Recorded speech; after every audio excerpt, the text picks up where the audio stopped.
Toastmaster Jeremy Hamer to Speech Weavers Club.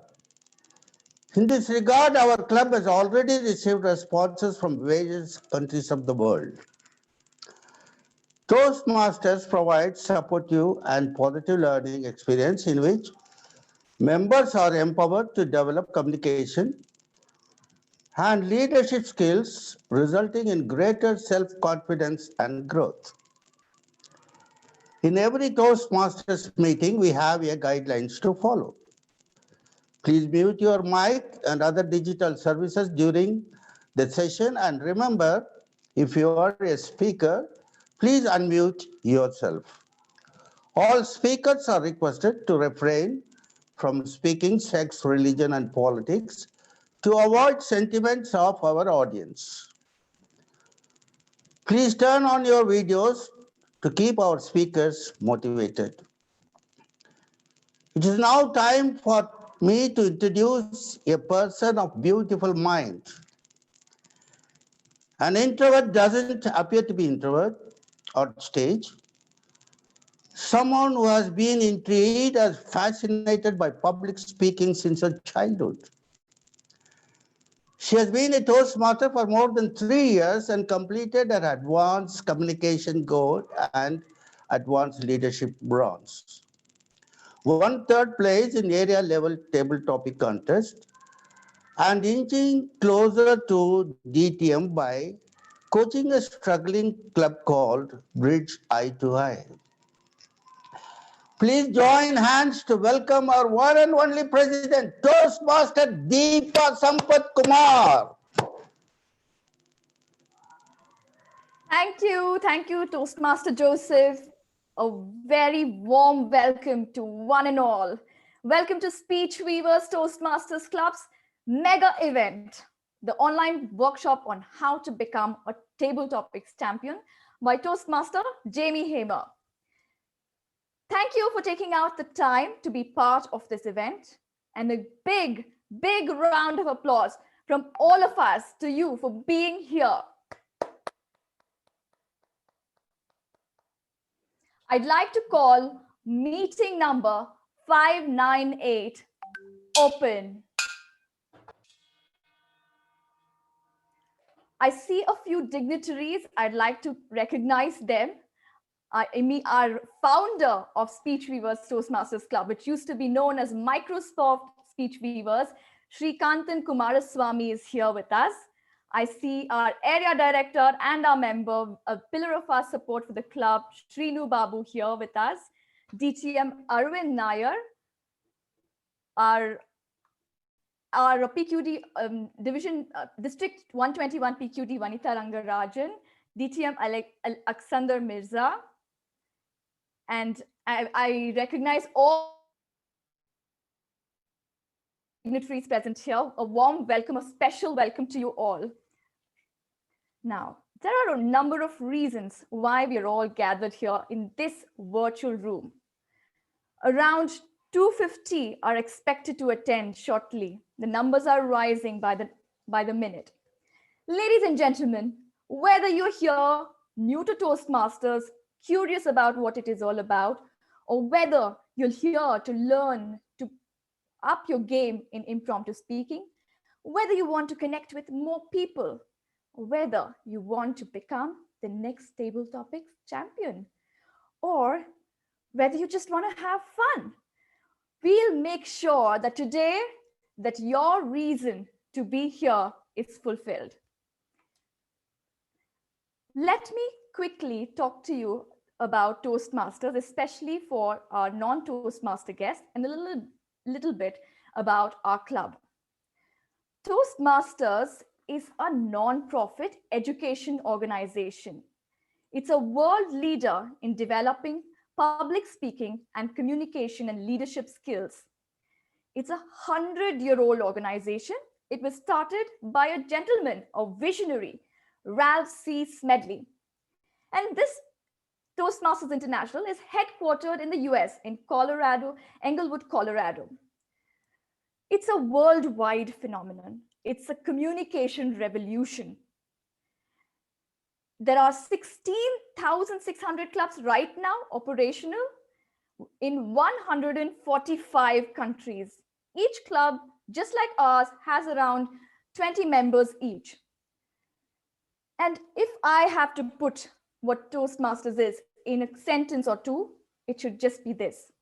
Plainly, it's a learning lab for communication and leadership skills, a place to fail your way to success. Our club is Speech Weavers Toastmasters Club. It's a community club which has a rich legacy of 12 years. We are around 15 members, and we used to meet at a co-working space called WeWork in Embassy Golf Links Business Tech Park. It's a tech park in Bangalore. And what we used to do every Mondays at 5 was we used to prepare speeches, we used to deliver them, we used to take up impromptu speaking session called the table topics in the table topic segment. And most importantly, we would take feedback from each other. Everything was done in a supportive, friendly atmosphere. Now, that is something you'll find in all Toastmasters Club. It's the most supportive place you can find to enhance your communication and leadership skills. To take this meeting forward, we have somebody called the Toastmaster of the Day. In everyday language, we call it MC or Master of Ceremonies. He's one of the people I have met so far. You just can't help but like him. He's been with Speech Weaver since 2015. He's our immediate past president, and he recently earned his Distinguished Toastmaster Award, the DTM Award, for which he had to complete 45 speech projects and another list of leadership projects. Professionally, he's had an illustrious career as a company secretary and in-house legal counsel, which culminated in him becoming the Associate Director of Legal Affairs in Cognizant Technologies. He's now currently the non-executive resident director on the board of directors of AVM Impact India Limited. It's a European subsidiary that specializes in audiovisual technologies. He's a fitness freak. He's a marathon runner who's completed full marathons, 42.2 kilometers, not once, not twice, not thrice, but 6 times in a row. Please join your hands in welcoming the Toastmaster of the Day, the most charming, the most charismatic, DTM Milind Kulapkar. My dazzling Madam President, Toastmaster Deepa, my glittering fellow Toastmasters, and my scintillating guest. It was during my first year in St. Xavier's Commerce College, Calcutta, way back in 1980. We, the college students, were super excited as the D-Day had arrived. The election day for class representative. The professor who was donning the hat of election officer announced the names of the candidates of our class. Arjun Dey, Rohit Kumar, and yours truly were in the fray. Each one of us walked up to the podium and waved at the classmates. Arjun Dey was the only one who could muster courage to speak. Though he struggled, fumbled, and mumbled, he somehow, with great effort, was able to convey that if elected, he will ensure that the concerns of his classmates will be taken up to the college authorities. Ballots were cast. There was a tie between Arjun Dey and yours truly. There was a re-election and Arjun Dey won by one's vote, which he got more than me. Afterward, the feedback which I got, it is only a person who can speak in public can take up issues of others with the authorities. I realized going forward, I have to start speaking in public. It was only in my post-graduation when I joined law, I started taking part in moot courts.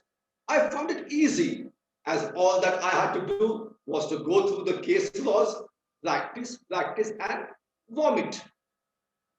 I did win a couple of elocution contests and also gave a speech at Yuvavani, All India Radio, Calcutta. That was possible because my mentor would prepare my script, and all that I had to do was practice, and vomit. After passing out, I had been an honorary faculty member at the Institute of Company Secretaries for a number of years. Well, that too was easy. As the subject were known to me, I had the practical experience. All that I had to do was to vomit. Fast forward until 2015, I dreaded one thing the most: getting invites from colleges and educational institutes or professional events to give a keynote address or be a guest speaker or be a guest of honor or a panelist or a moderator. My heart would palpitate. I would go cold. My palms would sweat. My inner voice, my inner demon would scream, "Milene, how on earth can you speak to the audience? You are not an expert. You are not a celebrity.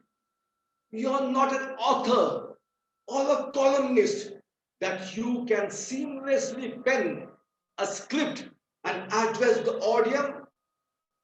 Milene, you have no right to speak in public. Don't shoot yourself in the foot."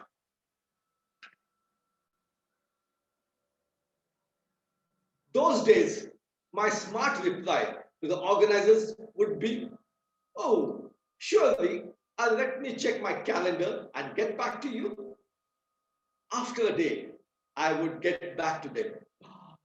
"Oh, I'm so sorry. I'm traveling on that day. How I wish I could join you." That was my standard answer. However, somewhere within me, I felt guilty, miserable, and wished there was some great soul who could bless me with that magic bullet so that I can effortlessly speak in public. How many of you wished that you were blessed with that magic bullet? Yes, I was injected with that magic bullet when I took the first step and joined Speech Weavers Toastmasters Club in early 2015. Not only me, every member who joined Speech Weavers Toastmasters Club have been blessed with that magic bullet. Each one of us, after joining, have transformed from a timid cat to a roaring lion.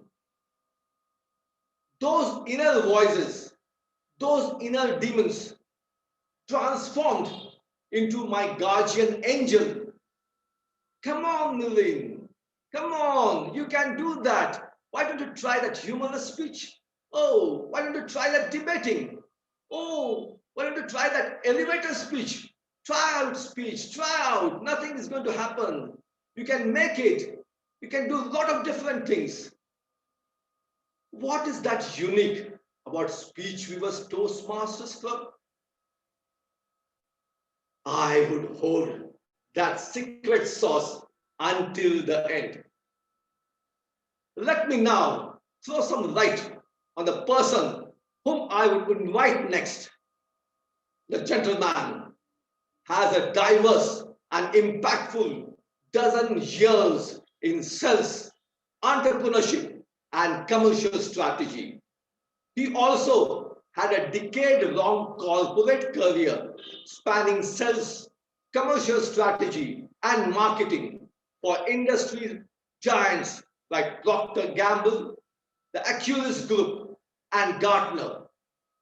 Seizing a market opportunity to start a business with 3 prolific journalists in June 2019, he now runs a sales, commercial strategy, operation and finance with React News, a 20-person organization which is now Europe's best read premium real estate news service within 18 months of its launch. He has written a comprehensive book on sales, The Exceptional Sales Career. Exceptional Sales Career. He also holds a chartered financial analyst charter, which involves a grueling study schedule of more than 1,000 hours to obtain. His proudest achievement, however, is doing a table topic in his first ever Toastmasters meeting. He has gone to become the president of his club, Holborn Speakers at London, and has won total of 12 Toastmasters contests, including the second in central London in table topic in 2018. Please welcome, with round of applause, the guest speaker for the day, Toastmaster Jamie Hamer. How to be a table topic champion. How to be a table topic champion. Toastmaster Jamie Hamer.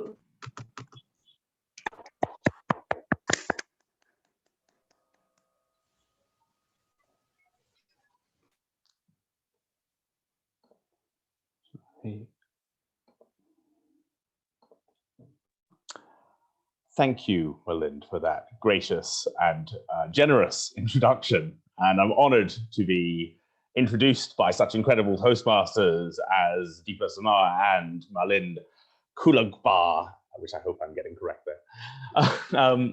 Thank you for the opportunity today. And may I start by saying, as I often said when Deepa came to visit us at Holborn Speakers in London, welcome to my fellow Toastmasters and most welcome guests this evening. I will put up my presentation. I hope that everybody can see that there. Today, we're going to be covering how to master impactful table topics. And I'm going to emphasize the word impactful in terms of how it affects your audience all the way through. The aim for today will be to have a concise presentation where I equip everybody here with the tools and the motivation to go out and have improved table topics and concise, spontaneous speaking. And I'm also going to touch on how that can help with everyday life. So how the things you can learn today can be translated into whenever you need to give a difficult answer in your career and in your personal life in general, and in your hobbies and your activities, so that this can be a more comprehensive form of mastery throughout your life. In terms of the agenda, I'm going to give a really brief introduction to myself. I can't do much better than Malind just did there, but I will give you some reasons why it might benefit you to listen. I will touch on what a table topic actually is, and more importantly, why it's relevant to you. I'm going to touch on how you give impactful, innovative, and resonant table topics, so table topics that make a difference and that your audience remember.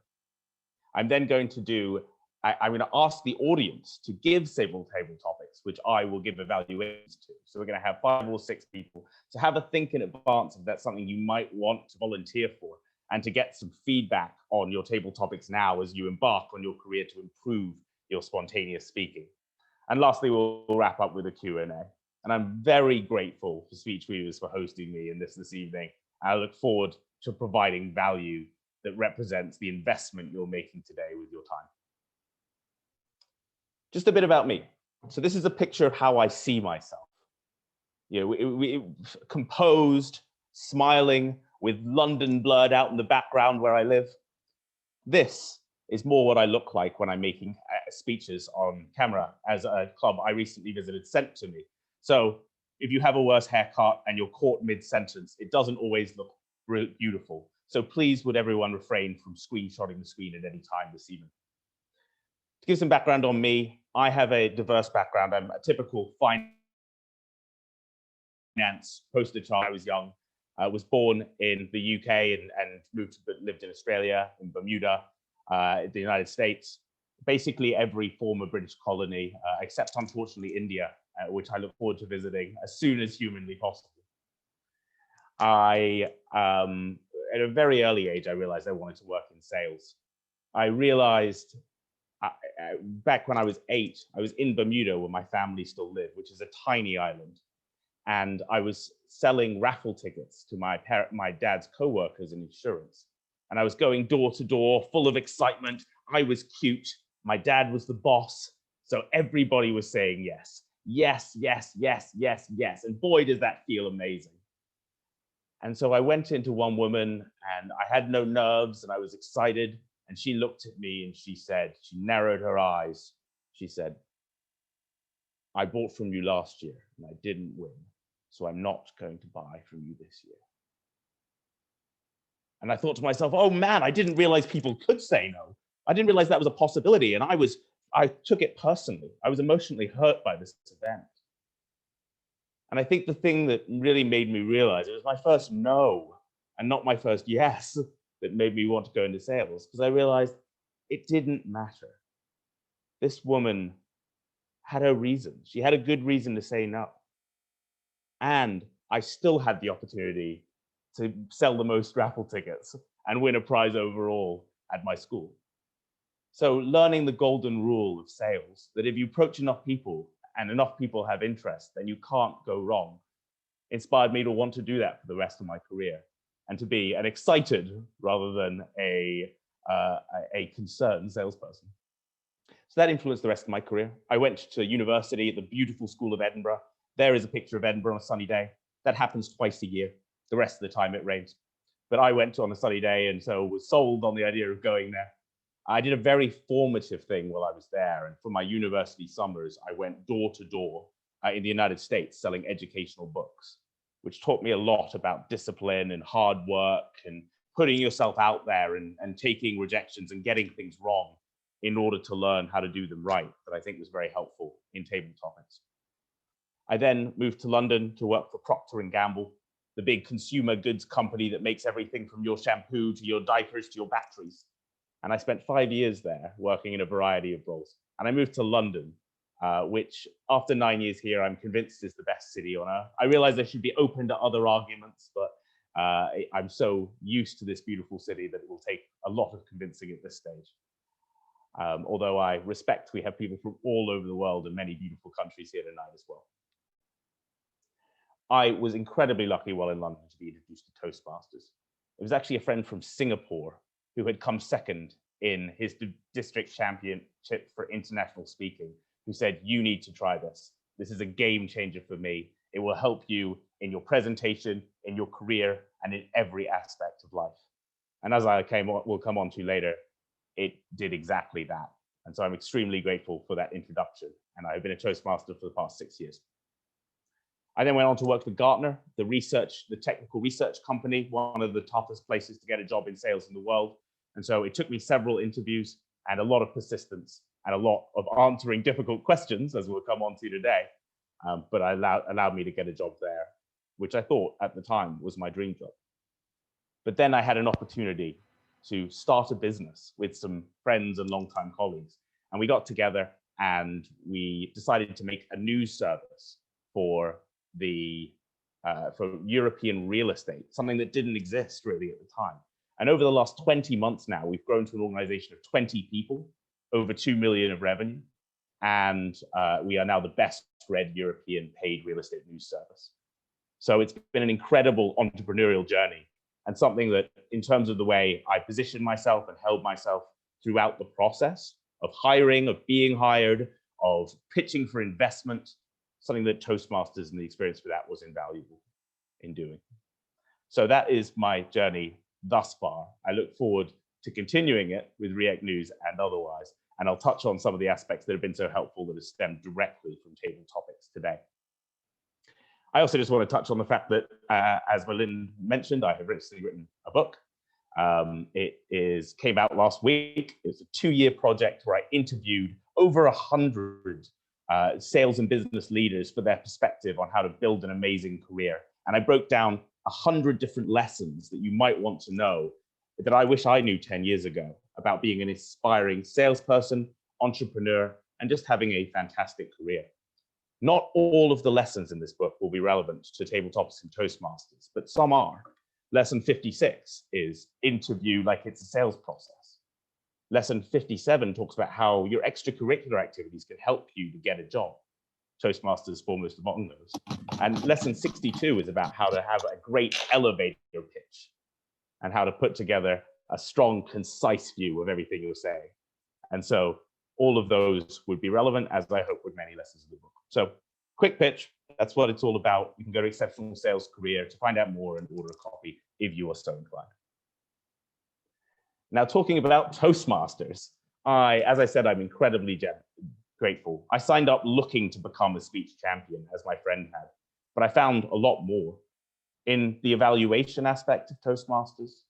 And as Stipa said, this is a well thought out program with many, many global members. And so designed to help you with everything from public speaking through to leadership and your analysis and evaluation of the world. Personally, I found evaluation to be incredibly helpful. The ability to think critically and support others in what they're doing, and to be positive in your assessment of other people's work. So that's been huge. I intended to come in and be an individual contributor of speeches, and I've ended up taking a variety of leadership roles as that has evolved. So I've done Vice President of Education, which any Toastmaster will know is the toughest role within a club. I have been the President of Holborn Speakers, and I'm now VP Mentorship, which is a role I really enjoy, connecting my club, which has about 40 members, and their younger members with our more experienced members to help them on their Toastmaster journey. I have won 16 contests in total. I went back and counted them just to be sure last night.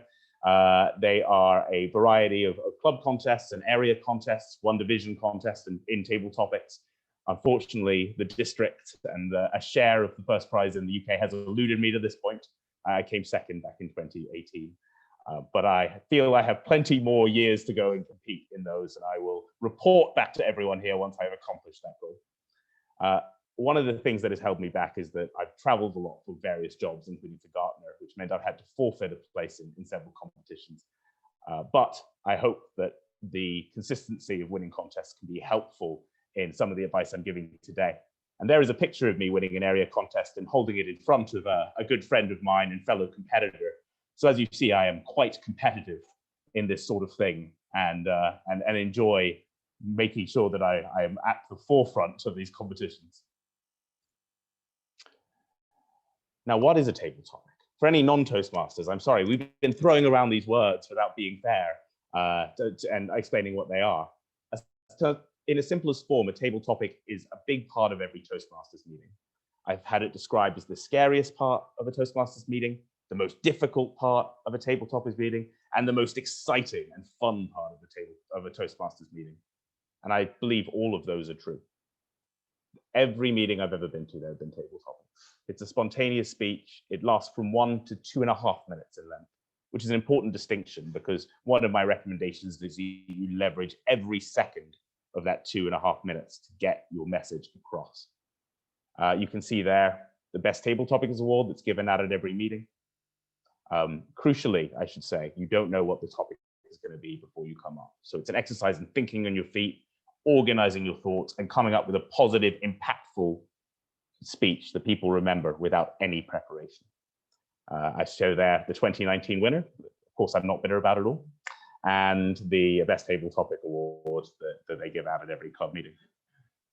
So it's an integral part of Toastmasters, and the reason for that is that it's so applicable to everyday life. The story of my first ever table topic is a challenging one, but as Malin referenced, one of the things I am most proud of is that at my first ever table topic Toastmasters meeting, I got up and did a table topic.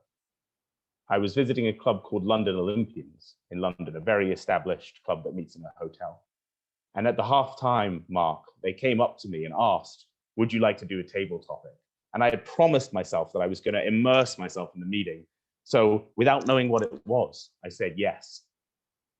And I sympathize with Malin's feeling of fear, of having a dry mouth, of sweaty palms, of angst as you wait and you see other people going up. And a woman was asked, what is something you're most proud of? And she said, winning a table topics competition. And she answered so eloquently and concluded so well. And I thought to myself, how could I possibly do that? How can I match that?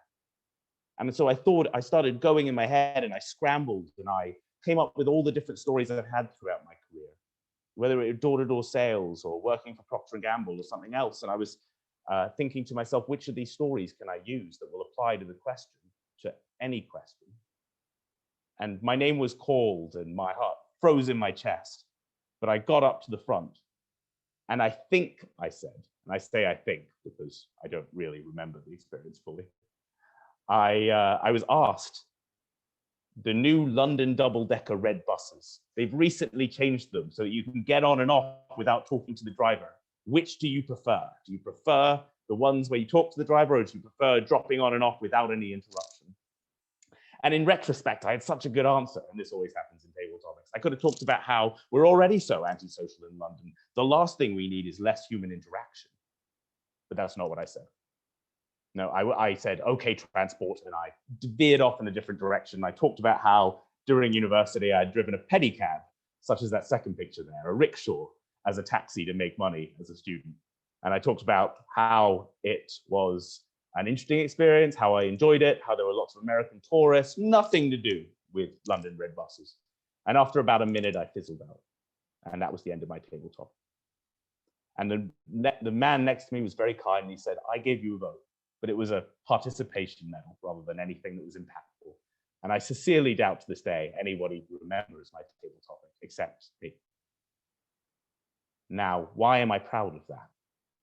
Because I think table topics are something where it is, as they say, a virtuous cycle. As you do more, as you immerse yourself more, you get that further responsibility. You're asked to do more table topics. You're given, your table topics become more quality. You get more satisfaction out of them. You get better feedback and you get better. So my first big recommendation today is just do table topics. There is no downside. The worst case scenario is that you don't learn anything and you're back in the position you have now, but you're glad that you got up there. The best case is that you join this virtuous circle, you get better and better and better, and you implement a new practice every single time, and it shows in your personal and professional life. Just to give some examples of how it's affected me in my personal life, in building React News, it's been huge. I was asked by that gentleman on the bottom right or left, the bald gentleman, who's a gentleman called Richard Croft, one of the more prominent people in European real estate. I was asked when we pitched for investment, why should I give you guys my money? Now that is a good table topic. That is a serious challenge to make sure that you are ready and prepared to give a concise but effective, impactful answer. Likewise, in my sales pitch, and you can see me making another brilliant Zoom face there, all the time I'm answering objections, and that requires a 1 to 2 minute speech, which answers it. You can prepare a little bit in advance for that, but often those unexpected objections are spontaneous speeches. And thirdly, in interviewing. So I do more interviewing now than being the interviewee, but I will always ask, what is the most difficult thing that you've done in your career to this point? And that is a table topic. That is a 1 to 2.5 minute concise answer where you need to be impactful and you need to structure well. So table topics are all around you, whether you realize it or not, and a discipline well worth pursuing. So let me come on to a short and concise explanation of things I would recommend doing to be better and more impactful in your table topics. And it comes down to a single word: structure. Now, when you are given a table topic, when you're asked a question, you have no idea what the question is going to be, there are a million things running through your head. What do I know about this topic? What facts are there? What figures? How do I feel about this topic? How did the audience feel about this topic? What can I say? What can I not? And those are all things that you need to process. But if you also have the concern around how will I structure this table topic, then you're destined to fail. You really do need to make sure you have this element figured out, and it allows you to be impactful, innovative, and to make it resonate. So having that structure of what you're going to say, how you're going to answer the question, how you're going to conclude, and the mid part, the body of your text, is absolutely integral to being able to be successful when you have so many other considerations at the time of making your table topic. So I'm going to go through each of these elements in turn.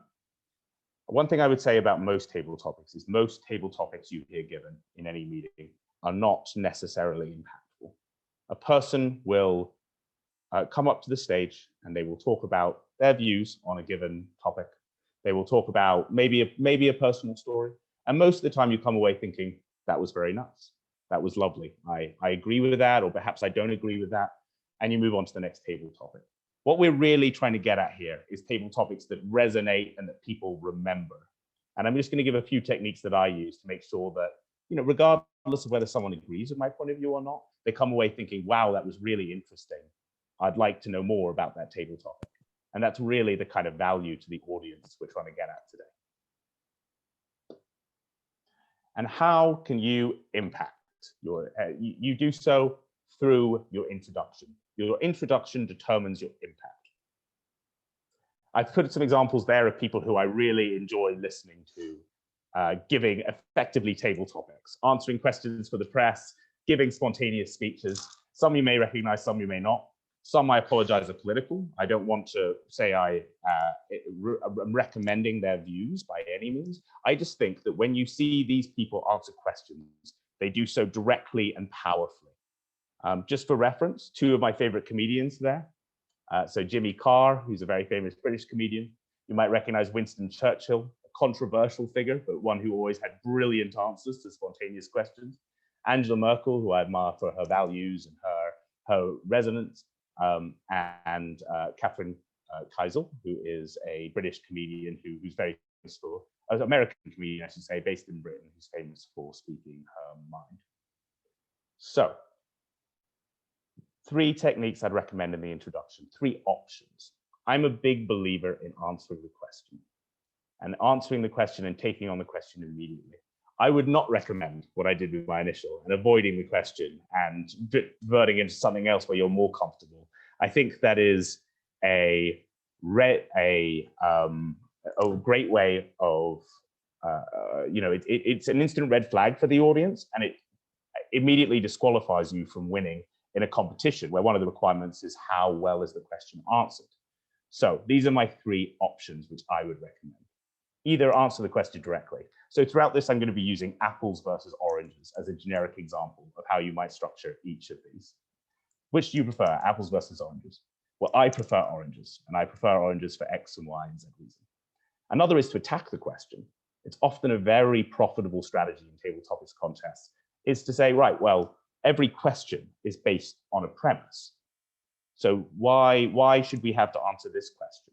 And that is an equally valid way of answering the questions. So for an apples and oranges example, I might say, oh, well, apples and oranges is such a typical choice. Everyone is always given apples and oranges.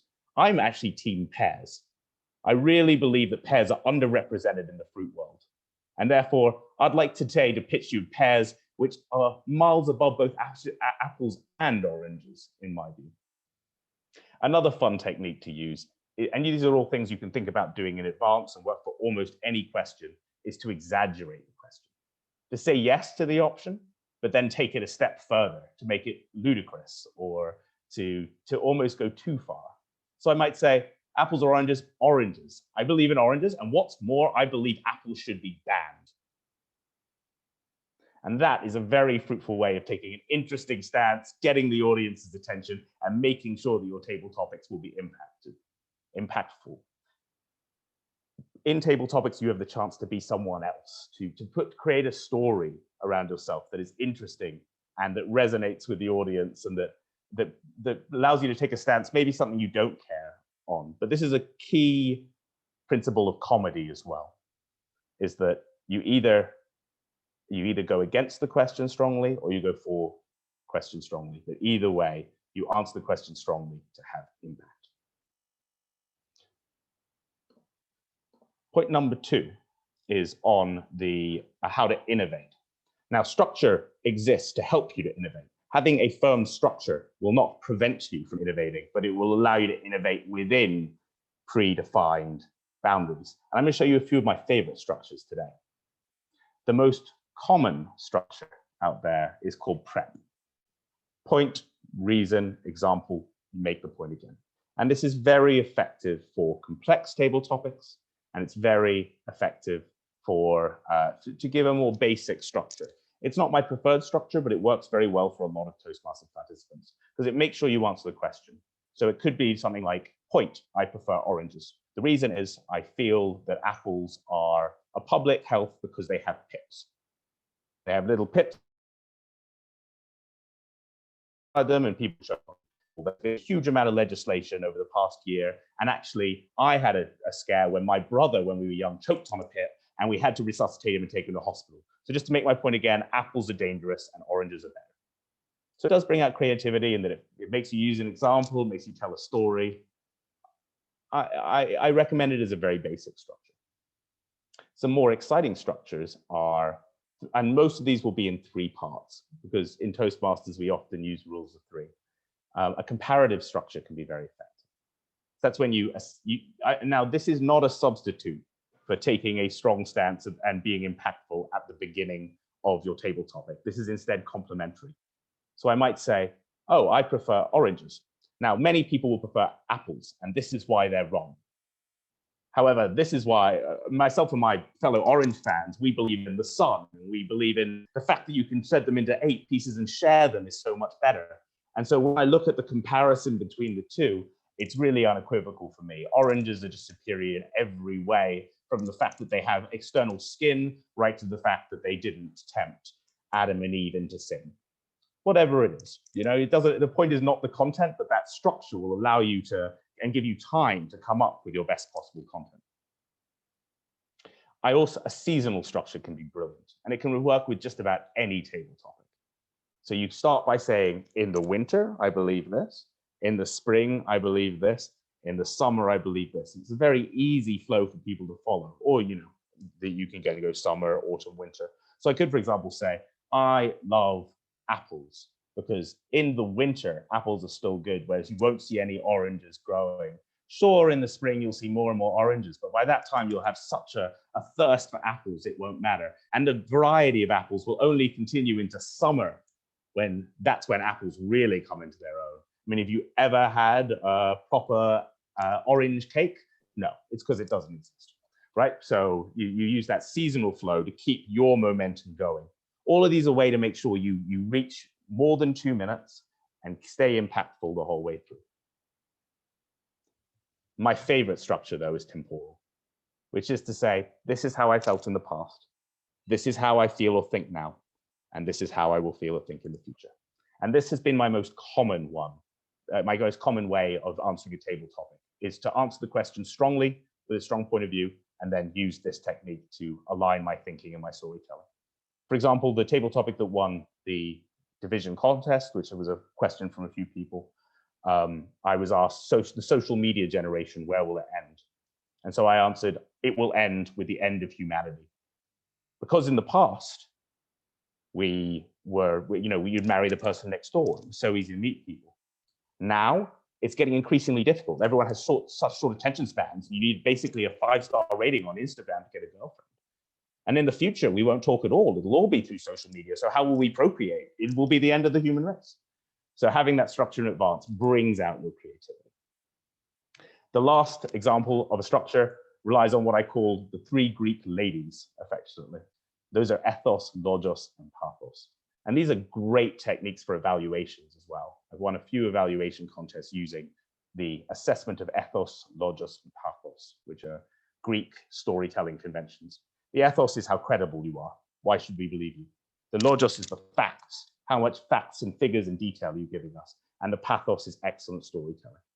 So another way you could structure is what I call Greek. Establish yourself as an expert. I have been eating apples and oranges my entire life. I'm qualified to speak on this. Talk about facts and truth. There are, if you happen to know them, or you can just sort of be more general, well, oranges have skin and apples have pips, and it's very clear that skin is better than pips. And then you tell a story of how you had that first delicious bite of an orange and it converted you forever. So all of these are just different ways which you can envision your table topic. Align in advance which one you're going to go to, and have one of the details figured out, which allows you to unlock your creativity. The last point I'm going to make is how to make things resonate. And a huge part, a huge allocation of the points you're given in Toastmasters competition is to your conclusion. So very simple on your conclusion. You signal that your conclusion is happening. In summary, in conclusion, you repeat your overall message that you've given. I believe that oranges are amazing and apples should be banned. And you call to action. And you say, right, in fact, I believe we should do this immediately. I really think we should all band together, sign a petition. I'm going to send it around after this, and we'll get rid of those apples so no one ever chokes on a pit ever again. And that's the kind of call to action that leaves your audience, that makes your audience feel involved and leaves them wanting more, but also resonating in their head that this is a strong, powerful, impactful table topic that has a meaning for them, and that regardless of whether they agree with it, has an action that they can take. So just to conclude, most table topics fail to impact. However, if you answer the question strongly with an agreement, a disagreement, or an attack on the question, you innovate through having a pre-agreed structure that you're going to follow. And if you conclude strongly, you can have impactful, masterful table topics. Excellent. We're going to move on to stage 2. I'm conscious we went a little over time, but I believe we will still have time there to have at least 5 examples. I would like to start, and I hope everyone's had a thought about this. And anybody who would like to volunteer to have a table topic, which I will evaluate based on the principles that I've talked just now, please do raise their hand.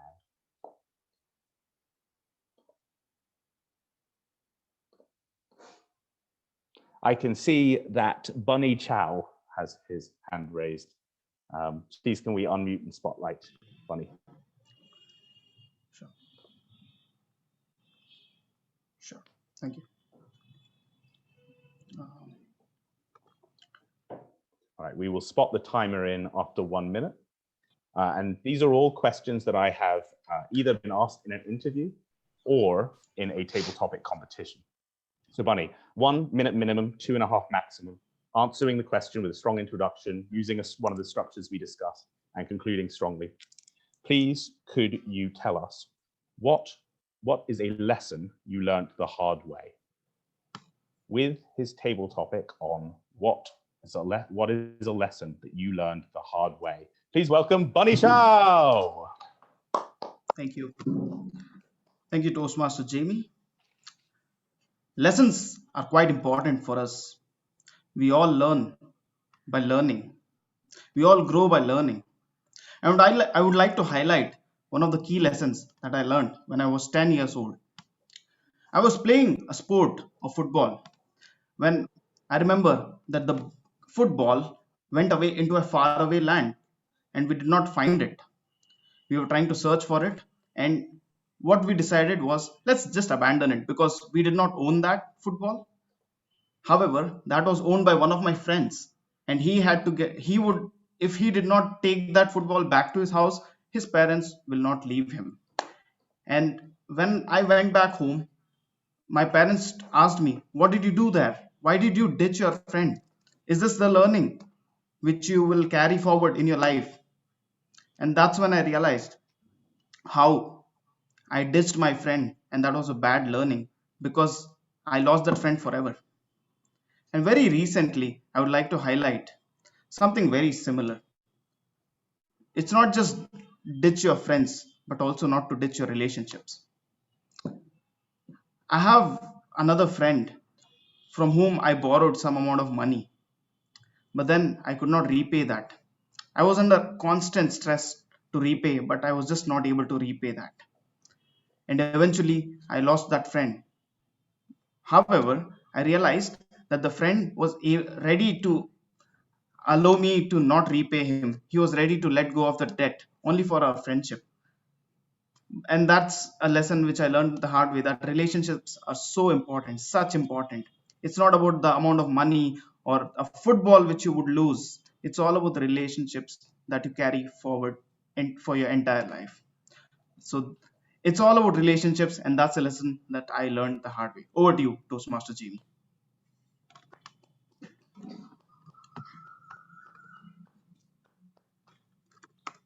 I mean, just to say that was an excellent table topic, and I hope that everybody that we see a similar caliber, because that was very strong. I really want to commend you first of all on your what was potentially the first time you've used temporal technique, perhaps not, but I thought it was used very effectively. I thought that starting with the past and coming to the second part was very effective. People could feel that people can resonate with that. That passage through time.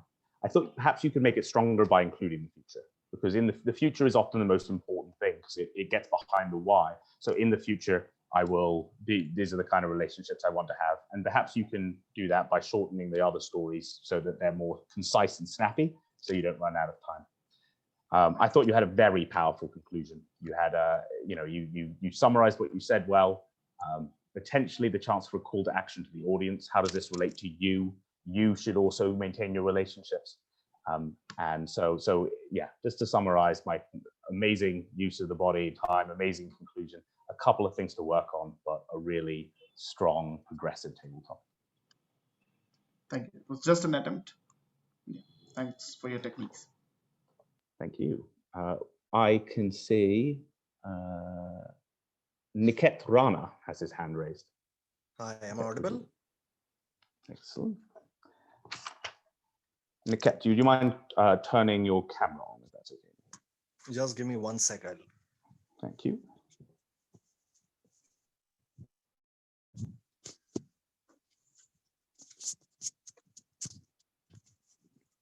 Am I visible?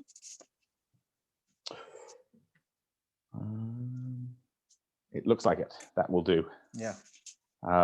Always happy when people dial in by phone as well. It's on the go. Niket, could you please tell us what makes us human? Here with our table topic on what makes us human. It's Niket Rana. Imperfections. It is our imperfections, it is our fear, it is our insecurity that makes us even more human. Like, we always try to be perfect. We always try to starve for the best. We want the best out of anything, whether we are chasing an online deal, or whether we are trying to make a speech, or whether we are playing a sport. We want the best, right? If you are playing soccer, you want to score that goal. If you are playing a game, you want to win at all costs. And if you are delivering a speech, you do not want anything less than a district trophy. Am I right? Or am I right? But it is our imperfection that makes us even more human.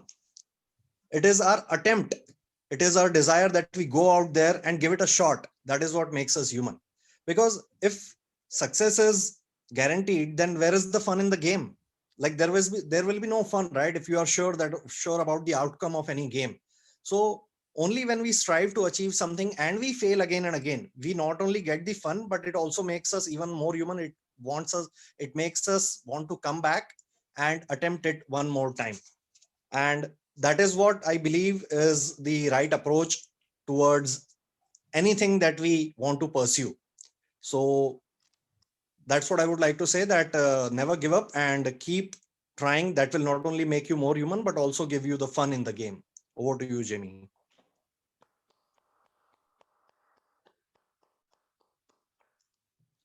Thank you so much, Niket. And can I just say, I see we have so many volunteers, which is fantastic to see that so many people want to take that risk and go for it. I'm sorry we won't get to everyone tonight, but I hope it's a good impetus to do more table topics with your clubs and in your own time and otherwise. That was a great, strong start by Niket. I really enjoyed how he answered the question directly, instantly went with imperfections. It's often good to go to the first thing in your head and that you feel strongly about. And he had very compelling reasons why that was the case. My recommendation would be about structure. So so I thought the opening and the conclusion was strong. The middle got a bit confused. It ended up being a bit of a list. It didn't have a story. It didn't have structure to it, which meant that Niket struggled to speak for the 2 to 2.5 minutes, and that it didn't have a defined structure to innovate within. So we could have talked about the temporal and used examples from his past, present, and future. He could have said, well, I'm very credible in this area because I've made mistakes. I am, using the Ethos, Logos, Pathos. In fact, the majority of humans make mistakes. We see it every single day. There is a huge amount of data behind it that says that the humans are designed to make mistakes and that we have fallacies. And let me tell you a story. So there are various structures you could use to elongate that topic and give it a little bit more structure, which I think would have helped it to be a more impactful table topic. But the conclusion was very strong. And I especially appreciated the call to action at the end. Go out there and accept your imperfections and compete, which I think is a very powerful message. So brilliant start and end again. Next volunteer, I can see Suraj Subra with his hand raised. Good evening, Toastmaster Jamie. Can you see me and hear me okay? I can. I hope we'll have you pinned in this. Beautiful, thank you. Suraj, please can you tell me, do you own things or do things own you? Here with his table topic on do you own things or do things own you? Please welcome Suraj Suraj.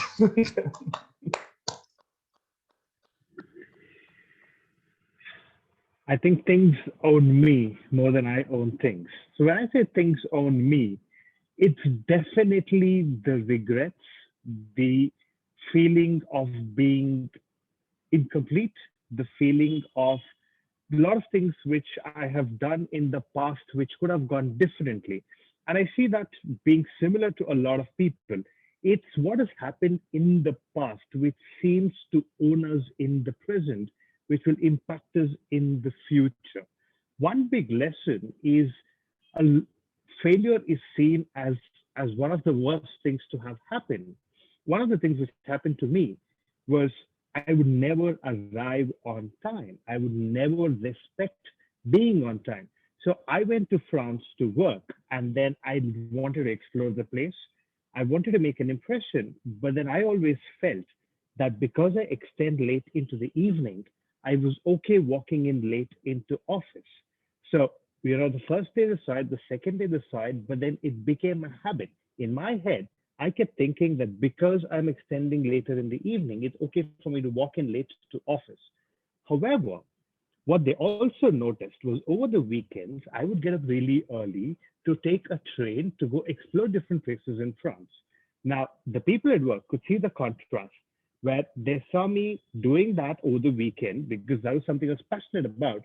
But then they didn't see me putting that same effort to come into office irrespective of how late I extended to.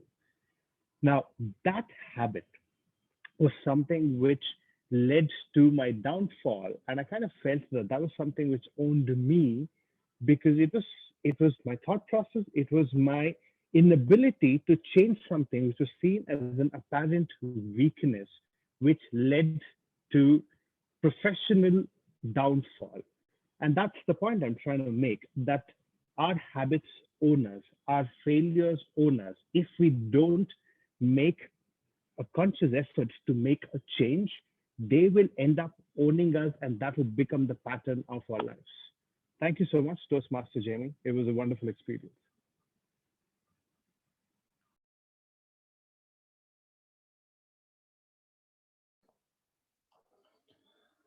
Thank you, Suraj.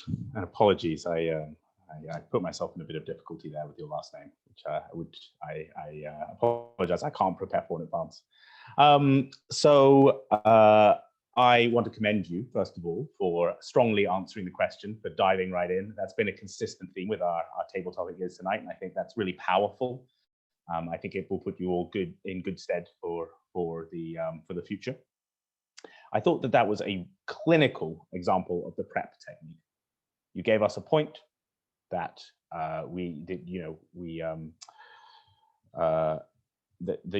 things own you and you don't always have full control. You gave us a reason why that was, and the fact that things aren't always within your control. You gave a very, very long, detailed, and powerful example, and then you came back to the point. And that is a fine technique, and I think that how well structured it was came through. Challenge going forward would be to use some more advanced techniques, to use a stronger, an even more sort of either exaggerated or attacking the question, just to experiment with techniques outside of the very comfortable prep zone. I thought that your example was sometimes hard to follow because it could have been made more concise and put into a greater structure in the middle that makes it more powerful and resonant. And I thought your conclusion could have had a call to action, which can make it even more powerful at the end. So things own you. I think we all need to accept that, and we need to move forward, accepting that things own you, which will ultimately make you happier about your life, and just turn back to the audience and involve them and bring them in more. But ultimately, a clinical and well thought out table topic that I think will resonate with the audience regardless. Thank you so much, Jamie, and no worries about not pronouncing my second name. That's okay. My name is Suraj, and I've done that right. Thank you. I will come back to you. Could I please invite Angela Lee to give us a table topic from District 89? Yeah, okay. Awesome. Awesome. Angela, could I ask you to turn on your camera? Okay.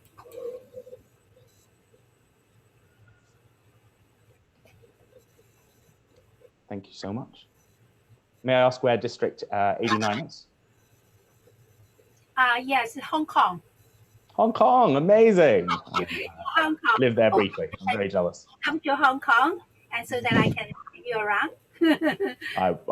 That is way too kind an offer. It's not particularly practical at the moment.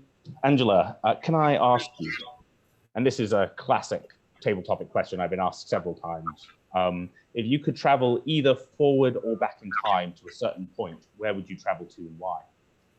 With her table topic, if you could travel either forward or back in time, where would you travel to and why? Please welcome Angela Lee. Hello, good evening, fellow members, ladies and gentlemen.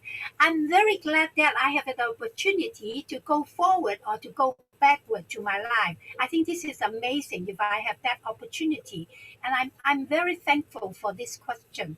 I thought I would like to go back to my childhood stage, because when I was small, I was usually very shy and didn't know how to speak, especially in front of the handsome guy. So I hope that if I got this opportunity to go backward to my childhood, then I will train myself and cultivate myself to a better person. Because during my childhood time, I was so shy and didn't speak and introvert, and I don't learn much. So that's the reason why I joined Toastmasters, so that I can improve myself and be a better person to attract people. I remember that when I was young, I was speaking in front of the classroom, and my teacher asked me to stand in front of the classroom. Then I couldn't speak. I just spoke my name, introduced my name, and I was stuck. And I have to dash back to my table, and then hopefully there is a hole that I could, hide myself.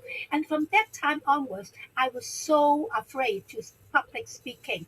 And at that time, I told myself, I can't do that, because if I go up, then I can't be a better person.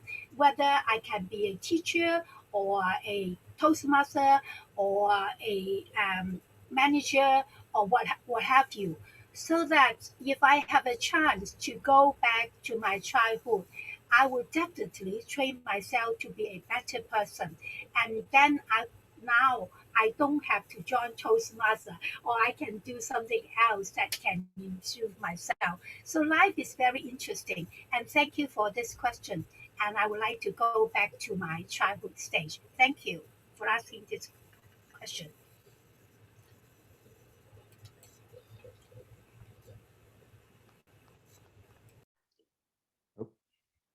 Thank you, Angela. And thank you for joining us from Singapore. And thank you, and I should have said this about or each of our speakers so far. I think what we've seen here is a great example in many cases of great hand movement, which can be difficult on Zoom, but can really enhance your message. So I thought we saw that with Suraj, and I thought we saw that with Angela just then. I enjoyed how Angela answered the question. I think thanking the audience and thanking the table master is nice, but is potentially not necessary in a table topic, in the sense that really you're being asked that question to answer it. So maybe a short introduction, fellow Toastmasters, most welcome guests, thank you for the question, and then launch in. When Angela did launch in, though, I really enjoyed it. She had a firm answer. She had a really good idea of where she was going.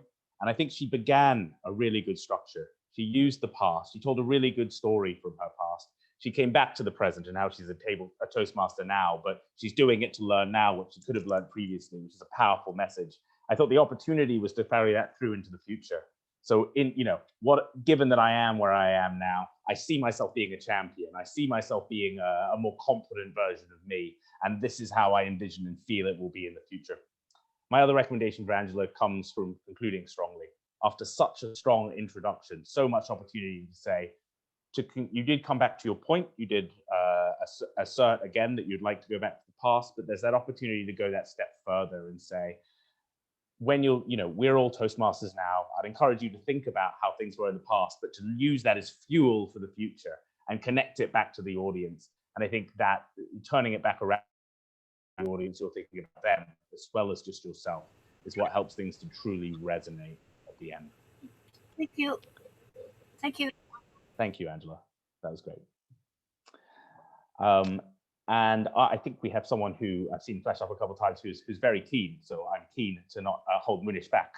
So please could I invite Munish Gupta to give a table topic on what does peace mean to you? With his table topic on what does peace mean to you, please welcome Munish Gupta. Good evening, everybody. What does peace mean to me? Peace mean to me when in life there is no trouble. Nobody is harassing you. Nobody is interrupting you in any way. Like when we do business, we have many competitors, and those competitors wants to give you a tough fight. Sometimes they want to trouble you by hook or crook to get the business which you want. And that time, you are in huge stress. At that time, you do not think about peace.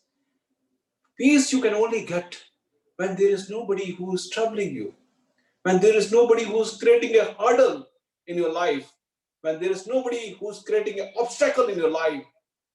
That is peace. When you have some problem, when you are facing some problem, when you go to your home, when you are upset, you become angry, maybe with your wife, unnecessarily, because you are upset from inside, because somebody is troubling you, and you get that anger you throw on your wife, your kids. For that, we have to do meditation to have peace in our mind. We have to think what is going to happen worst to worst. If that person is troubling us, harassing us, anything he is doing with us. And then we can plan our plan in such a way that this is the way only we can get peace in our life. Peace is very important. Without peace, life is incomplete.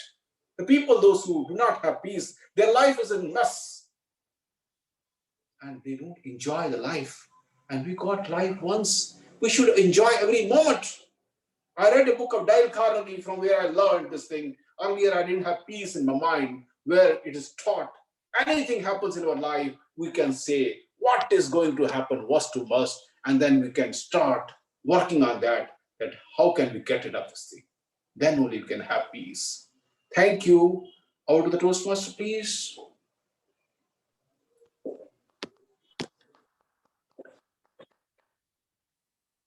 I have a comment in the chat. That was peaceful. I'm not sure I agree. I think it was powerfully delivered. I think what we saw there was a very powerful table topic where the emotion, the vocal variety, the body language compensated for a relative lack of structure. So, and I think that the two together are the most powerful combination. So I really liked how Munish answered the question, how he launched in, how he had a strong view that peace is the lack of interruption and the focus within your life. From there, it seemed like a fair few points were repeated, that you didn't necessarily branch into stories. Having a pre-composed structure, be there anything you talked about, comparing peace to not having peace, to the which you prefer about the two, comparing how you had peace in the past and what you find now to the future, comparing, how you're an expert on peace and the science behind peace, and then a story behind peace would have all been ways that you could have fleshed it out and provided some variety in what you're speaking about instead of repeating the points, if that makes sense. But you concluded powerfully, you had a very strong message. So my challenge, Munish, would be take that enthusiasm and that great presentation skill, put it into a structure that helps you to innovate and see your table topics take off. Awesome. I am so sorry to all the many volunteers I can see. 7 people raising their hands, other people flashing, other people typing. Please take this as a springboard to take these techniques, and I'll send around the presentation via speech readers afterwards, and integrate them in your own clubs to be more enthusiastic about table topics, to get in that virtuous cycle where you're practicing more, and to make sure your table topics are impactful. I am going to end this section and we're going to go into the Q&A. So all the many questions that we've been asked both before and during, we can get to at least some of those in the 18 minutes of this we have left. So thank you very much to all participants. Incredibly well done. Very impactful as is, and will be more impactful still in the future. Many thanks, Jamie.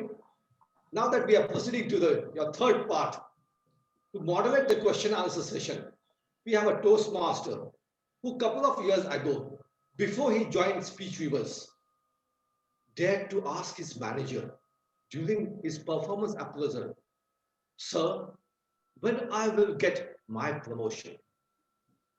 The manager replied that, "Yes, you are a good person, you have good techniques, but you have to improve on your communication skills." The manager suggested him to join Speech Weavers Toastmasters Club, which was very much within his building complex. The Toastmaster still remembers the first time when he walked into Speech Weavers and was called upon to give a table topic speech. He could not speak for more than a couple of sentences. And surprise, he still got applause for attempting the table topic. Since then, with constant support, encouragement from his fellow Toastmasters in Speech Weavers, he came a long way from that particular day. He started taking small roles, did some prepared speeches, and tried some table topics. Within a few months, he was able to showcase his progress at his workplace, and he was promoted from assistant manager to manager. He proudly proclaims, "Today, if I am able to speak in front of the crowd with confidence, then the credit goes to Speech Weavers, its members, both past and present." Please join me in welcoming the moderator for the day, Toastmaster Ashwin. Thank you, distinguished Toastmaster Milind, for that wonderful introduction. Good morning, good afternoon, and good evening to all those who have joined us from different parts of the planet. I hope now you are equipped with different tools and techniques that Jamie has shared with us, and now it's time to get into the question and answer sessions to get the answers directly from the man, Jamie himself. But before we start, let me just remind you, you can, if you have any questions, just post those queries on the chat box. While that's going on, we will start with a few selected questions that we have got when we floated the registration links earlier. So let's jump straight in. Jamie, are you ready? I am ready and excited. Okay, great. Here goes the first question. The first question is from Adarsh Gust. He wants to know, what were you like as a speaker before you joined Toastmaster when compared to what you are now? Thank you, Ashwin, for the question. So yes, I think I touched on this during my introduction to an extent, to say I was enthusiastic and I thought I was quite good, but I had a lot to learn. Coming into that first table topic, I had the assumption that you could just get up and you can tell a story and the audience would be acceptance of you not answering the question. Definitely not the case. And I also, there's a huge amount I've learned about presenting in Toastmasters, but even more so about things like evaluation and leadership. So I'd say, to use the temporal, in the past I was enthusiastic, maybe a bit arrogant, sure of myself, but not particularly skilled. I now am probably, hopefully, less arrogant, but more skilled. And in the future, I hope to be a great combination of quietly confident, but also resolute that any contest I enter in, I have at least a fighting chance if I'm not the favorite to win, because I'm combining experience with technique in a way I hope we've covered today. Thank you, Jamie, for providing that sneak peek into your past. We have another question from Tim Liu from Malaysia. How was your journey into table topics, or more generally into the impromptu speaking? How much did the meetings at Toastmaster help you? He also has a request to reply this with 2 minutes of duration, just like a good Toastmaster. And here I was thinking I'd get away without doing a table topic myself. Now, if I was given this as a table topic, I would always be tempted to say, ladies and gentlemen, Toastmasters hasn't helped me at all. I've actually found table topics, people who in Toastmasters speak extremely unhelpful, because they are so well done, and everything they do is so rehearsed and well done that I'm not sure I can possibly do it myself. I've always been a nervous person, but I'm not. This is not a serious answer. A lot of my table topics, I really enjoy getting into character and saying something that is unexpected for the audience. Because obviously the expected answer for this question is always, yes, I think Toastmasters has been very helpful. And but what I could say that would make for a good table topic is I could say, right, as someone who's been in table topics now, I feel like I can be an expert on this subject. And actually, the smallest part of the benefit that table topic that Toastmasters gives you is to do with your speaking. The greater parts, if you look statistically, if you look at the facts behind it in terms of what people go on to do after Toastmasters, is they disproportionately become leaders and people who are at the heads of their professions. The heads of their clubs obviously gives you great practice for that, who manage people and give them amazing evaluations in their performance. So just to give an example for me, I was terrible at giving evaluations before Toastmasters. I was always overly harsh. I focused on the negatives, which is probably a cultural thing from the United Kingdom. And so for me, I remember going into my first event, and I was managing my first person at 21, and I drove them away from the business because I was just always, every time they asked for feedback, I was saying, you should be doing this, you're doing it wrong. So the big revelation for me over time has been figuring out how to give really good evaluations, how to be generous with your praise, how to keep it to only the few most important recommendations, and how to lead an organization of volunteers like Toastmasters. So in conclusion, that's really what I would focus on, what you're getting out from Toastmasters is the sum package rather than just the incremental speaking ability, which is a nice thing as well. Thank you, Jamie. So do it. You're call to action. Do it as well. Thank you, Jamie. Tim, I hope that answer satisfies your question, and so it definitely answers after the 2 minutes duration that you have mentioned. Moving on to the next question is from Sirisha Pami. The question is, how do you control your nerves and think during the table topic session? That is a really, really, really good question. Especially when competition, nerves can be completely overwhelming. So I have a few techniques. One has to do with body language. I mean, your body language precedes your emotions. So I always, that's what everyone will recommend. I also really believe stretching out your chest. Naturally increases your endorphins and your serotonin levels and your self-confidence and belief. So it's very important that you psych yourself up in the right way. I'm probably a bit extreme in that regard. My table topics are high energy. So I will jump up and down. I will, stretch. I will psych myself up. I will make sure that, get the adrenaline flowing, which I find really works for me. But the other big part is knowing which structure you're going to use in advance. So a lot of the times when I've won table topic contests, I've gone in thinking almost no matter what the question is, I'm going to disagree with it. Then after that, I'm going to use the temporal technique. So, I'm going to say, unless I really do agree with the question and want to go with it, I'm going to say, I don't think that's a fair question. I think that actually the way we should be looking at it is this way, which I've always found to be a very profitable way of answering table topics. So combination of getting your body language right, breathing correctly, getting excited, getting in the mindset that this is an opportunity that you shouldn't give up, and then having the structure pre-agreed with yourself. So that's one less thing to think about. Thank you, Jamie. We had a similar questions multiple times. I just picked that one. However, on a similar lines, there are different questions on the topics as well. So here's one that we have selected. This one is from Krishan Nelson from Sri Lanka. How do you manage if you get a topic that you don't like or don't want to speak about? That is a real challenge.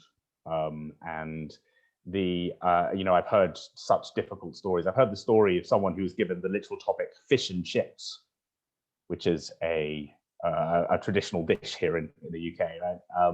And that was the entire topic that they were given.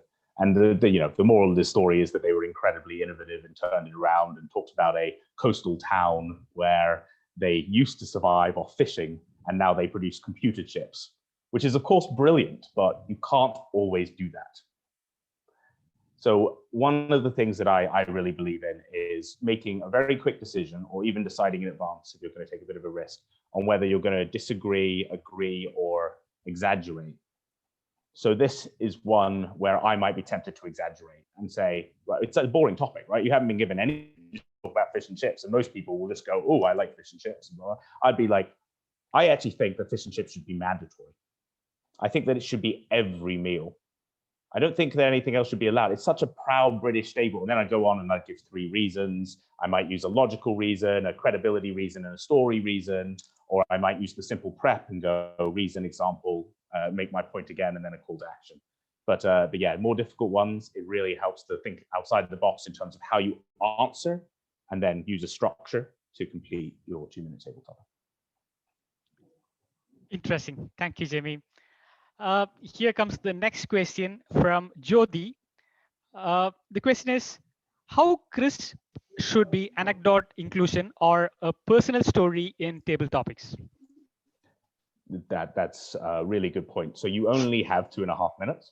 So I would never recommend telling more than one story.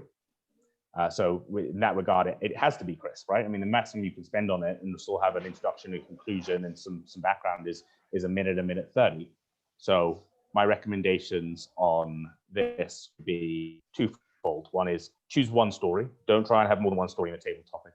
And number two, make it concise, but also make it vibrant. By vibrant, I mean have detail, talk about, involve different senses. If you can involve hearing or taste or touch, that's always an advanced recommendation I have for speakers is, does your story engage all the different senses that people might employ?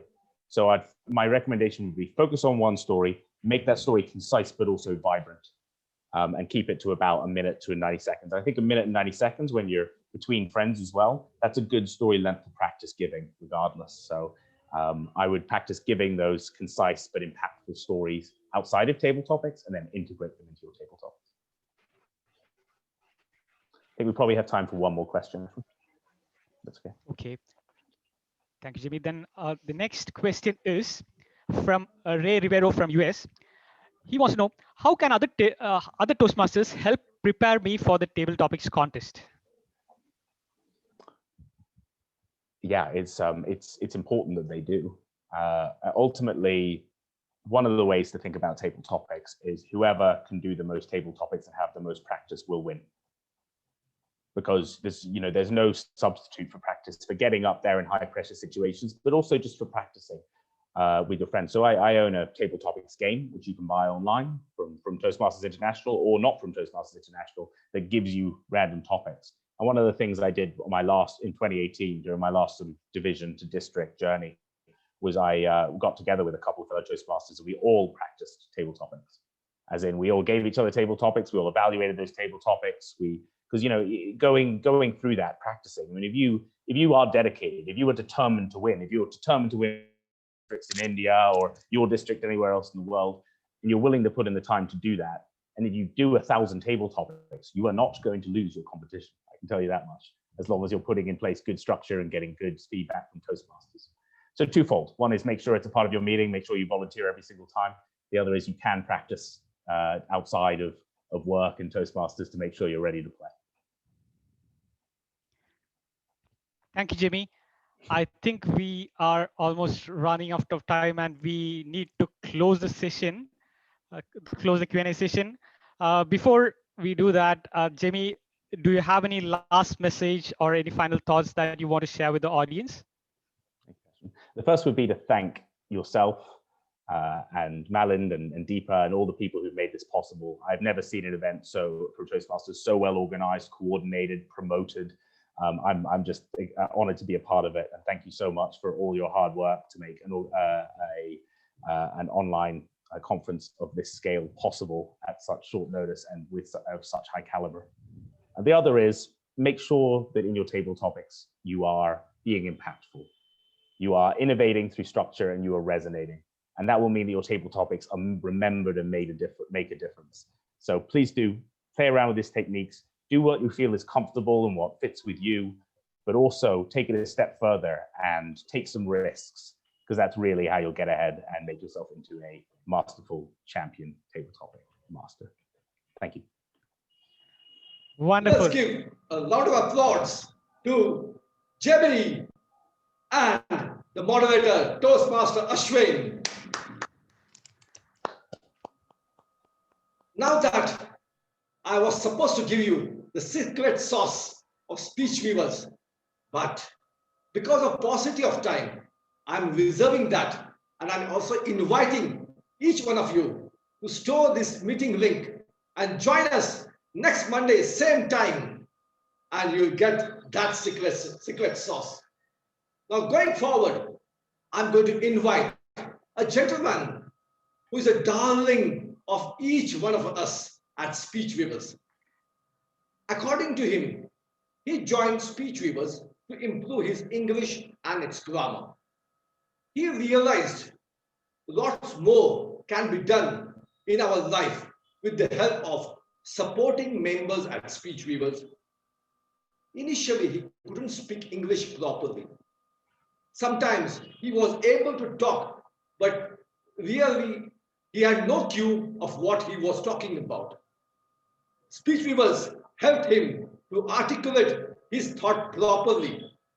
It created a positive environment in his family too. According to him, Speech Weaver is not only about speaking English. Speech Weavers imbibes confidence and commitment to its members, whatever they do, in professional life, in family life, everywhere. Those 2 hours which he spends every Monday at Speech Weavers unlocks his potential, and today he is able to stand and speak in front of a large crowd in an articulate fashion. So please join me in welcoming our past president and current area director, Toastmasters Srinu Babu. Thank you so much, DTM Milind Kulabkar, for such a rousing introduction. Thank you once again, dear Toastmasters and brilliant guests, for make this event most memorable. On behalf of Speech Weavers and Area Director of Area B1, District 92, I deem it is a great honor propose vote of thanks for this amazing event. I am super proud of my home club, Speech Weavers. Thank you so much for this fantabulous event, my dear XCOM. This event wouldn't possible without support each one of you, but there was one person who worked overtime round the clock to make this event happen. She's event chair and none other than our club president, Toastmaster Deepa Sampath Kumar. Give a big round of applause for this amazing job. Thank you, Deepa, for this wonderful job. Now, I would like to express my profound gratitude to Toastmaster Jame Hamer to sharing his valuable time and astounding secrets in this brilliant workshop. Dear participant, hope now you are comfortable to respond to your manager or spouse with this impacting and impeccable session. My special thanks to VP Education Toastmaster Mayur for setting up this stage and supporting this event offline and online as well. Thank you, Toastmaster Toastmaster Joseph Benedict, as a VP membership. You contacted each and every guest and make sure we have enough crowd in this session. Thank you once again. Do you know the person behind this PR activity? Is just 1 month back, he joined into, he became a club officer and he created amazing poster videos. He is none other than our Toastmaster Vinu Karthik. He has so much commitment on this work. Give a big round of applause to Toastmaster Vinu Karthik. Thank you, Vinu, for that wonderful job. My sincere gratitude to Toastmaster Vandana for this supporting this PR team and in last minute you pitching in the to support this meeting. And thank you to Toastmaster Ashwini who worked behind the scenes, and thank you Toastmaster Akash and Shushma for supporting as a Zoom master. My sincere thanks to today's Toastmaster of the day, our immediate past president, our distinguished Toastmaster DTM Milind Kulabkar for this all-time motivation and support in guidance and running this event wonderfully. My gratitude to Toastmaster Ashwin for supporting as a QA facilitator. Thank you all the executive committee and role takers for accepting all the challenges and helped in this momentous occasion. You people were behind to bring the success for the event comprehensively. I would like to thank District Admin Manager DTM Krishna Prashant to making his time to join this meeting. And I would like to thank District 121 Program Quality Director, Distinguished Toastmaster Vanita Rangarajan, and also our club founder, Srikanth Kumaraswamy, and few more delegates, Distinguished Toastmaster Askinder Mirza and Distinguished Toastmaster Ramlal. Thank you, and all other officers and members from other clubs. I'm very glad that this event got huge response. My sincere thanks to all the guests who have taken their valuable time and participated in this Toastmasters meeting. I would like to invite for upcoming meeting Monday, same time, 5 p.m. And forgive me if I forgot anyone. Once again, I thank you all the members of Speech Weavers, distinguished guests and delegates for your cordial cooperation for this amazing event. Thank you so much. Give it up for all the role taker who worked in this amazing event. Over to you, Milind. Thank you, our area director, Srinu Babu. So with this, I hand it over to our president, Toastmaster Deepa Sampat Kumar. Thank you everybody for making this event a success. I hope you had a delightful time learning techniques, trying out them, and getting evaluated by the champion himself. It's once in a while you get this chance, and I hope you all enjoyed this. And I would request now Vinu Karthik to share a certificate of appreciation that we have for Jamie Hamer. If you could do that, I'll also be talking while you do that. Yes, Deepa. So sometime in March, when the entire world went Zoom and we went from physical meetings to online meetings, we were all sulking and we're not happy. But soon we realized that there are opportunities that we need to explore. And so I did visit, one of the first club that I visited was Jamie Hamer's club. A wonderful club. I learned a lot from there, and Jamie himself inspired me, especially with his vocal variety, his energy. And I'm so happy that you're here, Jamie, and you accepted our request to be part of this wonderfully executed workshop. Here's your certificate of appreciation. I'd like everybody to give a rousing, big, thunderous applause to Jamie Hamer once again. I am honored, Deepa. It's beautiful. I would like to all non-Toastmasters to give Toastmasters a try, as Jamie and a million others Toastmasters will endorse. This is a platform that will take you from where you are to where you want to be. It is a game changer. It has been in my life as well. My communication skills have escalated. And so I would like you to use this time when we are in Zoom to use your Zoom passport and your Toastmasters visa. Visit as many clubs. Be a part of one of the clubs in your hometown and explore the avenues it provides. With that, I would like to close this meeting, and I'd be happy if a few of you would give your feedback about how the session went. So could I request one of you to unmute yourself and tell me how you felt this meeting went? Yeah, Yes, Krishna Prashant, can we have you? Yeah. Hi, Toastmasters Deepa and team Speech Weavers. It was a wonderful session. Thank you, Jamie, for that wonderful session. So table topics is something what we just don't require just in the contest, but also we require in the personal life and professional life also. Sometimes while facing customers, or sometimes something comes up in life where we need to be prepared for something, answer then and there and proceed further. So for this also, this participation of table topics helps. So thank you, Jamie, for that wonderful session, and team Deepa and team Speech Weavers. A big thank you to all for that, for organizing it so well. Yeah, back to you, Deepa. Thank you. That's our district leader, Krishna Prashant. Thank you for that wonderful testimonial. And we have so many people from different countries. So if Lee Buckley from Australia could give your feedback, we'd like to hear what's happening from down under and how you felt about this workshop. Are you there?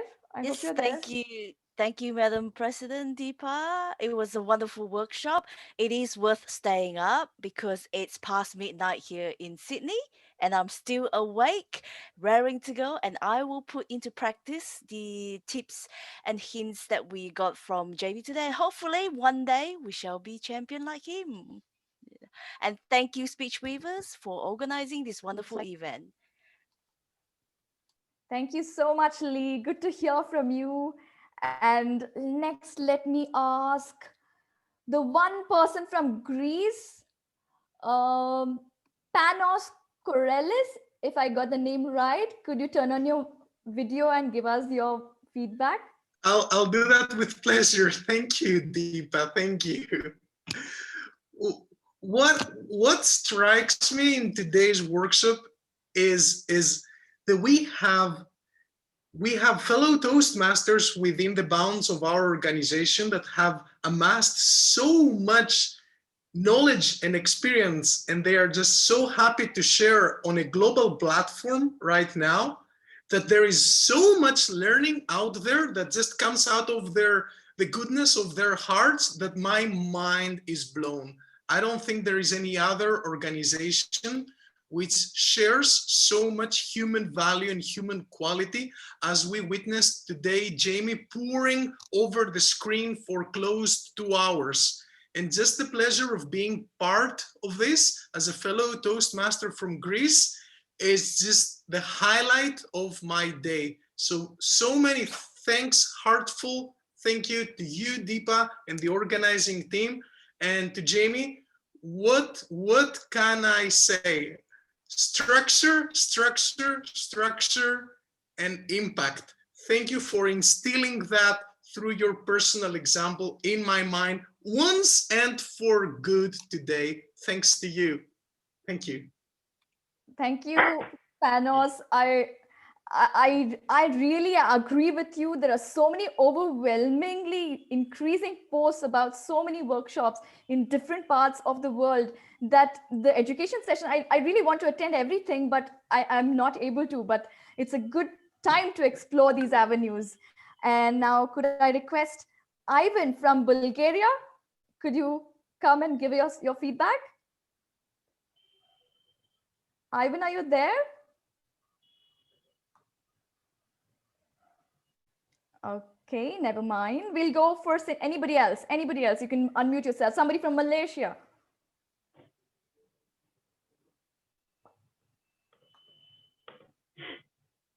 Joanne, would you like to give it a go?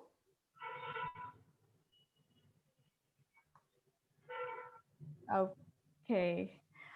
Okay, fine. Then I think it's time to unwind and close the meeting. I hope you all had a delightful time. I did. I learned a lot, and I'm thankful for everybody in my team for brilliantly executing this wonderful online session, which had more than 120 members participating from different corners of the world. That brings us to the end. I declare meeting 598 close.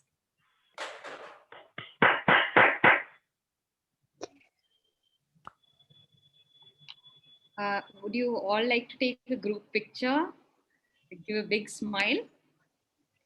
1, 2, and 3.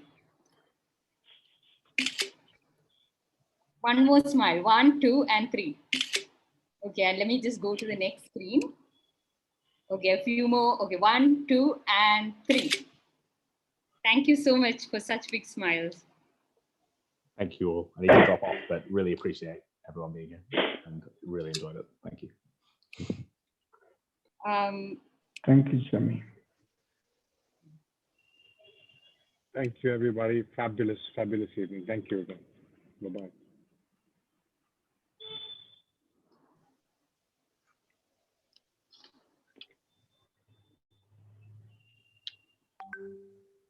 Hello all. Milind, Vandana, Seenu, Thanks, Deepa, Thanks, and everyone Prashant. from Speech Viewers. India Toastmaster Joseph. Thank you, sir. Yeah, wonderful session. Keep organizing these sessions and please do let us know. So we will join. So it's very informative. We'll be celebrating our 600th meeting in next 2 weeks. So hold on for that. This is just a trailer. Oh my God. Wonderful, wonderful. Ab to khel baki hai. Thank you, Ramlal sir, for us spending your valuable time with us. Fantastic address by Toastmaster Milind, initially. Wow. I was simply on cloud 9. What a power, what energy. Absolutely unbelievable. Excellent organization. I thank every one of you to have organized such a wonderful workshop and calling all people all over the world. Something great.